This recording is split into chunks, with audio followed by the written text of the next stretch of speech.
Hello दोस्तों, मैं हूं अनूप और आप सब लोग देख रहे हैं ग्लोबल कॉन्फ्लिक्ट। ताइवान के इंडिपेंडेंट को रोकने का एकमात्र रास्ता है ताइवान के ऊपर हमला। दोस्तों ऐसा कहना है चाइना का एक टॉप मिलिट्री जनरल का। फ्राइडे के दिन चाइना के एक मिलिट्री जनरल की तरफ से बताया गया है कि अगर ताइवान को एक इंडिपेंडेंट देश बनने से रोकने के लिए कोई और रास्ता नहीं बचता है तो चाइना द्वारा ताइवान के ऊपर हमला करना ही आखिरी रास्ता होगा। दोस्तों हाल ही में चाइना के राजधानी बीजिंग के ग्रेट हॉल में एंटी सेशन लॉ के 15वां एनिवर्सरी में चाइनीज सेंट्रल मिलिट्री कमीशन के chief of joint staff department के मेंबर ली जुओचेंग के तरफ से बयान देते हुए ताइवान के ऊपर फोर्स अप्लाई का रास्ता को खोल दिया गया। 2005 में चाइना में एक कानून का पास किया गया था जहां पे ये दर्शाया गया था कि अगर ताइवान को लेके कोई मिलिट्री फ्लैश पॉइंट बनता है या फिर ताइवान स्ट्रीट को लेके चाइना को कोई मुश्किलें आता है तो चाइना के पास अधिकार है ताइवान के ऊपर मिलिट्री एक्शन लेने का। दोस्तों ये चाइना का एक अंदरूनी कानून है जिसमें चाइना ताइवान के ऊपर हमला करने को लीगल दर्शाने का कोशिश किया।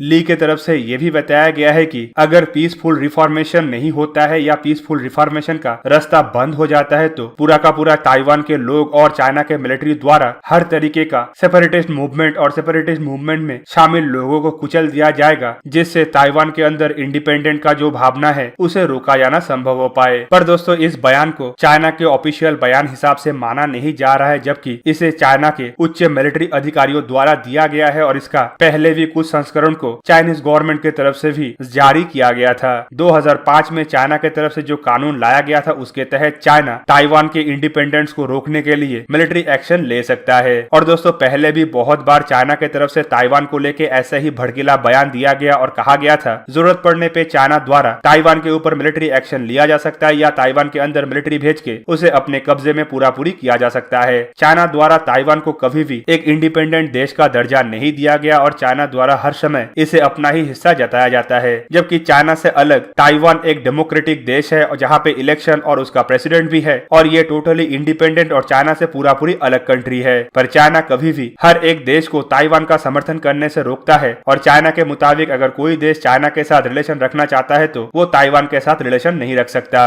बहुत सारे देश द्वारा चाइना के इकोनॉमिक पावर और कुछ देशों द्वारा चाइना के चीप लेबरों को देखते हुए इस तरीके का मनमानी को मान लिया गया था, जबकि यूनाइटेड नेशन में भी अब तक ताइवान को एक अलग राष्ट्र का दर्जा नहीं दिया गया। और ऐसे सिचुएशन में जब चाइना द्वारा ताइवान को हथियाने का प्रयास किया जा रहा है और अमेरिका इसे रोकने के लिए नया बिल को पास किया है तो चाइना काफी ज्यादा घबराया हुआ है। हाल ही में अमेरिका की तरफ से ताइवान को लेकर एक अमेंडमेंट बिल पास किया गया था जिसके तहत कोई भी देश अगर अमेरिका के साथ रिश्ता रखेगा तो उसे अमेरिका के तरह ही ताइवान को एक इंडिपेंडेंट राष्ट्र का दर्जा देना पड़ेगा, नहीं तो अमेरिका इस बिल के तहत उन देशों के ऊपर एक्शन ले सकता है। मतलब अमेरिका की तरफ से साफ कर दिया गया है कि अगर कोई देश ताइवान को एक इंडिपेंडेंट राष्ट्र का दर्जा नहीं देता है तो उसके लिए अमेरिका से दूर ही रहना सही होगा। और दोस्तों ऐसे सिचुएशन में जब अमेरिका एक दुनिया का सुपर पावर है और दुनिया के ज्यादातर देश अमेरिका के पक्ष में है तो माना जा रहा है कि ताइवान को जल्द ही एक इंडिपेंडेंट और अलग राष्ट्र का दर्जा मिलने जा रहा है और इसे लेके ही चाइना काफी ज्यादा तिलमिलाया हुआ है। ताइवान को अगर एक इंडिपेंडेंट राष्ट्र का दर्जा दिया जाता है तो आने वाले समय में ताइवान कंट्रोल के कुछ आइलैंडों को भी लीगली ताइवान का हिस्सा बना दिया जाएगा और साउथ चाइना सी के अंदर इन आइलैंडों पे अमेरिका या फिर ताइवान के दूसरे एलाई द्वारा भी अपने मिलिट्री एसेट का डिप्लॉयमेंट किया जा सकता है। इससे साउथ चाइना सी के ऊपर से चाइना का कंट्रोल हटेगा। साथ ही साथ ताइवान एक इंडिपेंडेंट राष्ट्र होने के बाद बहुत सारे देश ताइवान के साथ मिलिट्री और डिप्लोमेटिक टाई अप के साथ साथ इकोनॉमिकल टाई अप भी करेगा जो चाइना के लिए काफी खतरनाक बन सकता है। साथ ही साथ चाइना से पैसिफिक ओशन में निकलने के लिए जो ताइवान स्ट्रीट है उसके नजदीक भी दूसरे देशों के मिलिट्री का डिप्लॉयमेंट होगा जो चाइना के लिए एक तरीके से ब्लॉकिंग पॉइंट या चोक पॉइंट बन सकता है। कुल मिला के ताइवान अगर एक इंडिपेंडेंट राष्ट्र बनता है तो चाइना के पास समुद्री हिस्से होने के बावजूद ये पूरा दुनिया से कट जाएगा।